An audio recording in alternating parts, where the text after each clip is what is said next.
හරි අද දින සත්‍ය සායි බබා තුමාගේ සීවනි බර්ත්ඩේ එක තමයි අද සෙලිබ්‍රේෂන් කරේ. ඒකට අපි රජයේ විදියට අපි මුද්‍රය නිකුත් කරා. ඒ සිද්ධිය තමයි අද වුණේ. එතනම සත්‍ය සායි බබා කියන්නේ ලොකු ලෝකෙ පුරා ඉන්දියාව විතර නෙමෙයි ලෝක පුරා සියලුම ජාතීන් පිළිගන්නවා.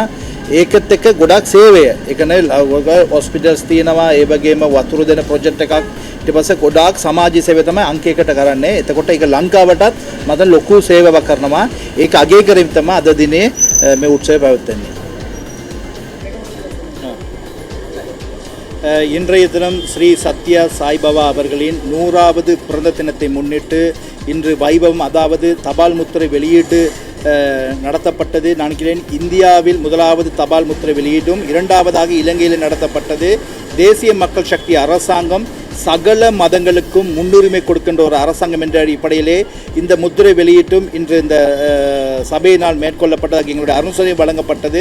உண்மையில் இந்த சத்ய சாய்பாபா அறக்கட்டளை நிறுவனம் உலகத்தில் உள்ள அனைத்து இனங்களுக்கும், அது இந்துக்களுக்கும் மாத்திரமல்ல அனைத்து மதத்தினருக்கும் சேவை செய்யக்கூடிய ஒரு நிறுவனமாக இருக்கிறது. விசேஷமாக மருத்துவத்துறை, அதே போல மக்களுடைய அடிப்படை தேவைகளை பூர்த்தி செய்வதற்காக உலகம் முழுவதும் செயல்பட்டு கொண்டிருக்கிறது. அதே வேளையிலே இலங்கையில் விசேஷமாக மட்டக்களப்பு பகுதியில் இருக்கின்ற வைத்தியசாலைகள் கட்டப்பட்டிருக்கின்றன. அதே போல பல்வேறுபட்ட மக்களுக்கான சேவைகளை செய்து வருகின்றார்கள். எனவே அந்த சேவையை நாங்கள் இலங்கை அரசாங்கம் என்ற வகையிலே அந்த சேவையை நாங்கள் பாராட்டி வாழ்த்துகிறோம்.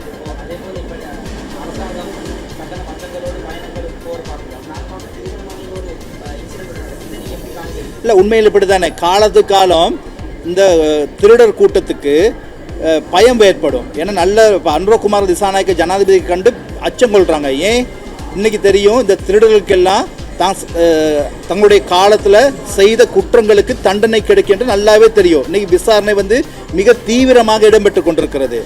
சகல துறையிலும் விசாரணை நடைபெற்று கொண்டிருக்கு. அப்போ இந்த திருடர்களுக்கு தெரியும் என்னண்டா, எப்பயாவது நாங்கள் சிறைக்கு செல்ல நேரிடும், நாங்கள் செய்த தவறுகளுக்கு தண்டனை கிடைக்கும். இப்போ என்ன பண்ணுறாங்க கேட்டால், இதை வேறு திசை திருப்புவதற்காக அங்கங்கு சிறு சிறு சம்பவங்களை ஊதி பெரிதாக்கி ஒரு இனவாதத்தை தோற்றுவித்து மீண்டும் நாட்டிலே ஒரு குழப்ப நிலையை கொண்டு வருவதற்கு அவர்கள் முயற்சிக்கின்றார்கள். நான் நினைக்கின்றேன், இந்த நாட்டில் இருக்கின்ற தமிழ், சிங்கள, முஸ்லிம் அனைத்து மக்களும் தற்பொழுது ஒரு புத்திஜீவிகளோடு சிந்திக்கிறார்கள். அவர்கள் இந்த நாட்டினுடைய அரசியல் அவதானத்தை சரியான முறையில் கையாளுகின்றார்கள். எனவே மீண்டும் ஒரு இனவாதம் மூலமாக இந்த நாட்டிலே குழப்பத்தையோ ஆட்சி கவிழ்ப்பையோ இவர்களுக்கு ஏற்படுத்த முடியாது. எனவே இந்த நாட்டில் உள்ள புத்திஜீவி மக்கள் மிக மிக தெளிவாக இருக்கிறார்கள். எனவே தேசிய மக்கள் சக்தி அரசாங்கமும் மிகவும் சக்தி வாய்ந்த ஒரு அரசாங்கமாகவும் நாங்கள் இருக்கிறோம்.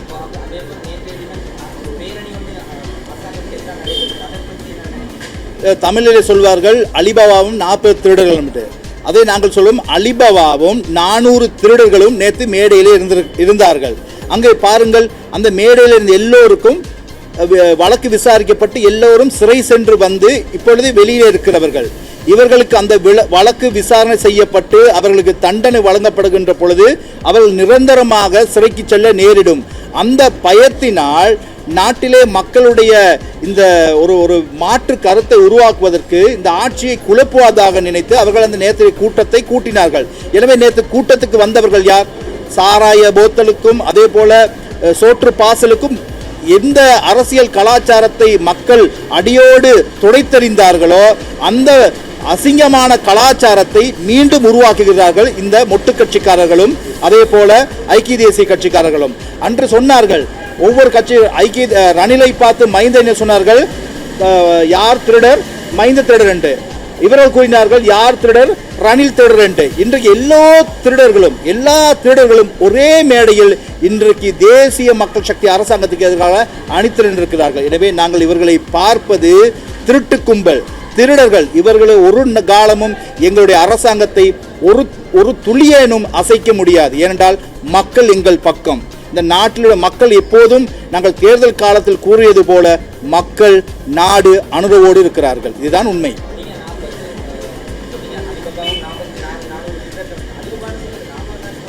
இல்லை, அவர்களுடைய பரம்பரையை எடுத்துக்கொண்டால் திருட்டு பரம்பரை தான். பல விசாரணைகள். இன்று நாடு இந்த அளவுக்கு நீதிமன்றம் தீர்ப்பே அளித்திருக்கிறது. இந்த நாடு இந்த அளவு வங்குரோத்த நிலையை அடைவதற்கு மஹிந்த ராஜபக்சருடைய குடும்பம் பதில் சொல்லி ஆக வேண்டும். எனவே அவர்கள் எங்கிருந்து இவ்வளவு சொத்து வந்தது, அவர்கள் இந்த சுகபோக வாழ்க்கையை எவ்வாறு நடத்துகிறார்கள், இந்த நாட்டுக்கு வெளிப்படுத்த வேண்டும். அவர்கள் என்ன தொழில் செய்கிறார்கள்? வெறும் அரசியலிலே மட்டும் இருந்து கொண்டு இல்லை கோடி கோடியான சொத்துக்களை வைத்திருக்கிறார்கள். நானும் அரசியல் இருக்கிறேன், எங்களுடைய கிப்டன் செல்வராஜ் இருக்கிறார், நாங்கள் எங்கள் அப்படி சம்பாதிக்க முடியாது. பாராளுமன்ற உறுப்பினர் கொடுப்பது மிக மிக சிறிய சாதாரண அரச ஊழியர் கிடைக்கின்ற சம்பளம் தான் கிடைக்கின்றது. இவ்வாறு சம்பளத்தை பெற்று எவ்வாறு நாட்டிலே போல கோடி கோடியான சொத்துக்களை இவர்கள் சேர்த்திருப்பார்கள்? எனவே விசாரிக்கின்ற பொழுது இவர்கள் நாட்டிலே ஊழல் செய்தது நிச்சயம் வெளிப்படும்.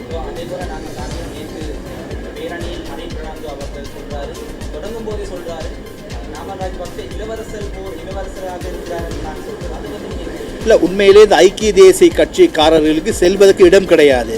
ரணிலுக்கு தேவை சஜித், ஒரு காலமும் சஜித் பிரேமதாஸ் அவர்களை ஆட்சிக்கு வரவிடக்கூடாது.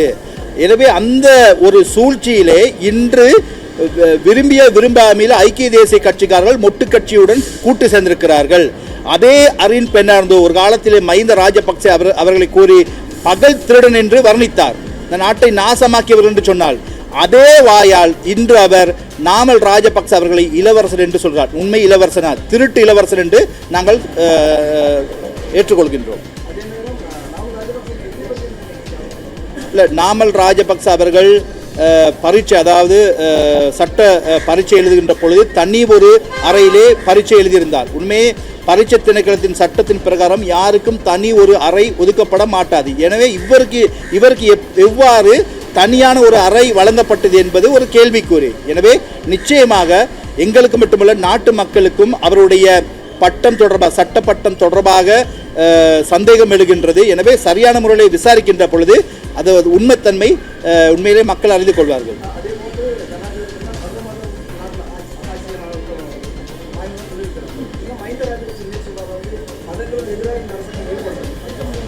இல்லை, சொல்பவர் யார்? மஹிந்த ராஜபக்ச அவர்களுக்கு தேவை நாட்டிலே இனவாதம். மஹிந்த ராஜபக்ச மொட்டு கட்சி என்பது இனவாதத்தினுடைய சின்னம். எனவே அவர்கள் இவ்வாறான இனவாதத்தை உருவாக்கி நாட்டிலே மக்களுக்கு இடையிலான பிரச்சனைகளை உண்டு பண்ணி அவர்கள் ஆட்சியை கைப்பற்றுவதாக அவர்கள் பகல் கனவை கண்டு கொண்டிருக்கிறார்கள். இது ஒருபோதும் நிகழாது.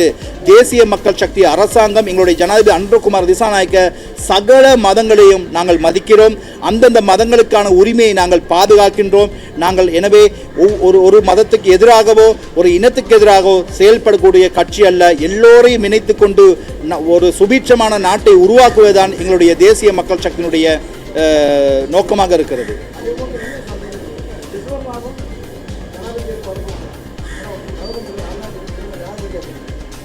இல்லை, உண்மையிலே அன்ருகுமார் திசாநாயக்க அவர்கள் ஜனாதிபதி ஆகியோர் கூறினார்கள், இன்னும் 2 கிழமையிலே நாங்கள் ஆட்சியை கைப்பற்றுவோம். பின்பு கூறினார்கள் 3 மாதத்திலே நாங்கள் ஆட்சியை கைப்பற்றுவோம் என்று. பின்பு கூறினார்கள் 6 மாதத்திலே ஆட்சியை கைப்பற்றுவோம் என்று. இன்று கூறுகிறார்கள் டிசம்பர் மாதத்திலே டிசம்பர் மாதத்தில் ஆட்சியை கைப்பற்றுவோம் என்று. நான் உண்மையில் நினைக்கிறேன் சஜித் பிரேமதாச உட்பட அவர்களுடைய கட்சிக்காரர்கள் நல்லா உறங்குவார்கள். அவர்களுக்கு தூங்குவதை தவிர வேறு வேலை கிடையாது. எனவே தூக்கத்திலே அவர்கள் பல்வேறுபட்ட கனவுகளை காண்கின்றார்கள், ஜனாதிபதி ஆக போகின்றார்கள். எனவே அந்த கனவை ஊடகங்களுக்கு முன்பு சொல்கின்றார்கள். கனவு கனவாகவே தான் இருக்கும். அந்த கனவு ஒரு காலம் பலிக்காது. சொல்லுங்கள்.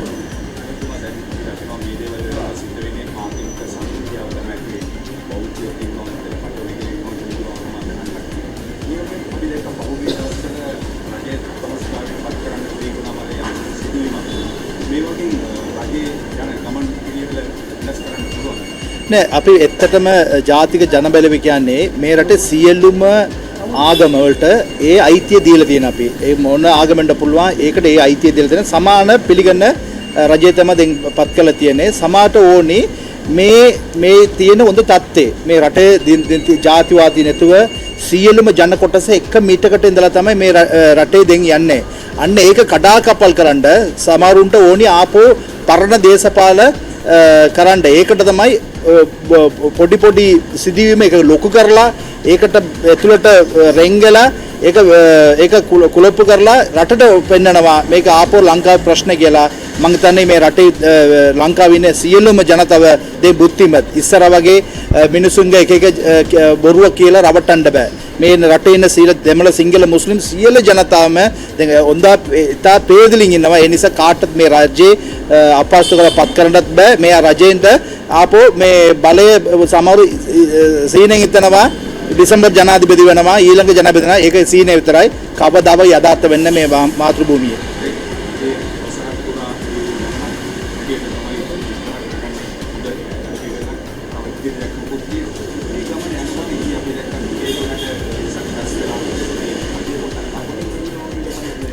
නෑ ඉතා පේදිලි දැන් ඊයේ බලන්නකෝ ඊයේ නුගේකොට රැස්වීමට ආවේ කවුද කියලා බැලුවොත් ඔක්කොට නඩු තියෙනවා දැන් බලන්න කවුද නඩු නැත්තේ කියලා බලන්න ඔක්කොටම නඩු තියෙනවා. ඔක්කොම අපරාධ වලට සම්බන්ධ කට්ටිය ඉන්නවා. ඒ වගේම දැන් දෙමළෙන් කියනවා අලිබව නාපේ ත්‍රිඩල්ගල්. නාපේ උරු ඉන්නවා. අතන ඉන්න ඔක්කොම අලිබව උරු 400ක් අතලිය නෙමෙයි 400ක් විතර වෙඩි හිටියා මම දැක්කා ස්ටේජ් වල. ඒ නිසා ඒකට බය වෙලා තියෙනවා මේ රජේ. හොඳ නීතිය කියන්නේ සීලයට සමාන කියලා අපි පිළිඅරන් ඒක ක්‍රියාත්මක කොට ඌට බය හිතෙනවා. අන්න අපි වරකම් කරගත්තා.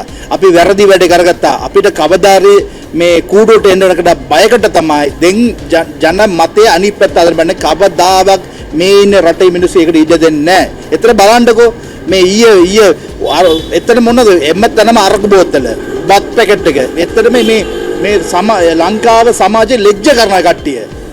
ලෝකේ බලනවා. තාම පරණ දේශපාලන සංස්කෘතිය තමයි පෙන්වන්නේ. ඒ නිසා මේ රටේ ඒකට ඉඩ දෙන්න මේ මහජනතාව විශේෂයෙන්ම මහජනතාව ඒකට ඉඩ දෙන්න. ඒ නිසා ජාතික ජනබල ආණ්ඩුවේ හොඳ ශක්තිමත් ආණ්ඩුව හොඳට ශක්තිමත් යනවා. අපි අද එට ඉදිරිය ශක්තිමත් ඉදිරියට යන කියන කැමැති.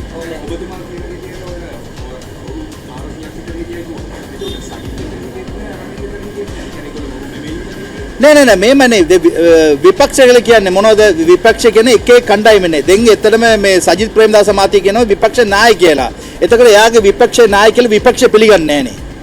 ඒකනේ කේස් එක තියෙන්නේ. ඒ ජාතික මේ සමගි ජන බේලවේ තුලම සජිත් මහත්තයාව නායකයෙකුට පිළිගන්නේ නෑ. එක කතා කියනවා. ඒ නිසා වීලුව එතකොට වීලුවපත් කරලා තියෙන්නේ. එතනම රටේ විපක්ෂ නෑ. ඔක්කොම ඉන්නේ ඔරු. තක්කඩි තමයි ඉන්නේ. සංජාතික පක්ෂේ නියෝජනය කරන්නේ අවසර ගන්නකොටම කියනවා මේ වැඩේ උමරුවන නාමරාජ්‍ය පක්ෂ මහත්තයාගෙන් අවසරයි කියලා. අපි දැක්ක එතකොට ඊයේ පාර්ලිමේන්තුවේ ගැටලුවකුත් තියෙනවා නාමරාජ්‍ය පක්ෂ මහත්තයාගේ නීති උපාධිය ගැන. මොකද මේ වෙන්නේ? නෑ එතන බලන්න අරින් පෙරන්ද කියනවා ඉස්සරට කියනවා මහින්ද මහත්තයා උරු කියලා කිව්වා. නාමල් ඔරා කියලා කිව්වා. ඒ වේදිකාවෙන් ඉඳලා කියනවා අරින් පෙරන්ද කුමරයා කියලා කියනවා. මේ එත්තටම මේ රටේ මිනිස්සු ඔක්කොම බලා ඉන්නේ. මේ බලා ඉන්නේ රටේ මිනිස්සු. එතරම් ජෝකර් අඩ තමිල්නාඩු ඉන්නවා වඩිවේල් කියලා. අන්න වඩිවේල් පත් වෙලා තියෙනවා මේ විපක්ෂේ. එතනම ඒකට එයා කරුණු පෙරලි කරන්න ඕනි ඉදිරියට ඒකට හරියට විභාග වෙනවා. ඒකට එයා උත්තර දෙන්න ඕනි. දැන් ඔබතුමා මේ කොහොමද දකින්න රජයක් විදියට රෙපකදී මේ නීතිවාදී ගන්නකොට ජනාධිපතිතුමා නෑ කතාව තියෙනවනේ එයා කොහමද තනි කාමරනේ ඇතුළනේ එයා ලිව්වේ එයා විභාගෙ ලිව්වේ තනි කාමරේ කොහමද විභාගේ තනි කාමර කොහමද ලියන්නේ ඒක අසාධාරණේ ඒකට විභාග කියන්නේ සියලුම ප්‍රදේශ සමාන පිළිගන්න විභාගේ ඒ කවුරුණක් කමන්න ඒ තියෙන නීති අනුව විභාග ලියන්න ඕනේ නාමල් රාජපක්ෂ මන්ත්‍රීතුමා ලිව්වේ තනි කාමරය ඇතුළනේ ලිව්වේ ඒක වැරදිනේ එතකොට තනි කාමරය ලියන්න කියන්නේ අක්‍රමිතව එන්න පුළුවන් ඒක රටට දන්නවා අන්න රයිට් ඔබතුමා හරියට කිව්වේ ඔරුංගේ කුමාරයා අන්න ඒක තමයි කතාව ඔරුංගේ කුමාරයා අන්න ඔරුංගේ කුමාර තමයි ඒ කියන්නේ තාදේ පරම්පරාවට ඊළඟ පරම්පරාව රටට උරු දීලා තියෙන එයා තමයි මේ නාමල් රාජපක්ෂ செய்திகளை உடனுக்குடன் தெரிந்து கொள்ள உடனே சப்ஸ்கிரைப் பண்ணுங்க